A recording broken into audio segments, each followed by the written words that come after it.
টাঙ্গাইলের মধুপুরে ভোক্তা অধিকার অধিদপ্তরের অভিযানে ভেজাল ও মেয়াদোত্তীর্ণ প্রসাধনী খাদ্যপণ্য সংরক্ষণ ও বিক্রির দায়ে ৩ প্রতিষ্ঠান থেকে ৭০,০০০ টাকা জরিমানা আদায় করা হয়েছে।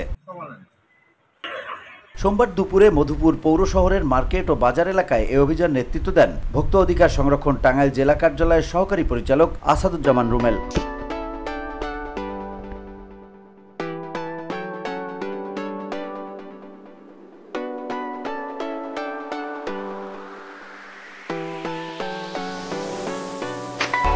অভিযান সূত্র জানায়, গোপন সংবাদের ভিত্তিতে মধুপুর থানা মোড়ের ভজন স্টোরে অভিযান চালিয়ে মেয়াদোত্তীর্ণ ২০ কেজি খেজুর সহ দই সংরক্ষণ ও বিক্রির দায়ে সংশ্লিষ্ট ধারায় ২০,০০০ টাকা জরিমানা করা হয়। নকল প্রসাধনী সংরক্ষণ ও বিক্রির দায়ে সরকার মার্কেটের পেছনের আরিফ কসমেটিক্সে ২০,০০০ ও আলোক কসমেটিক্সে ৩০,০০০ টাকা জরিমানা করা হয়।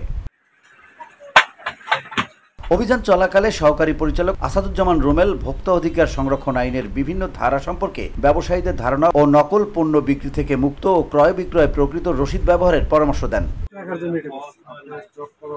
এ সময় কনজিউমার অ্যাসোসিয়েশন অব বাংলাদেশ ক্যাবের সভাপতি SM শহীদ, সাধারণ সম্পাদক মোহাম্মদ লিটন সরকার ও আইন শৃঙ্খলা বাহিনীর সদস্য, উপজেলা স্যানিটারি ইন্সপেক্টর উপস্থিত ছিলেন।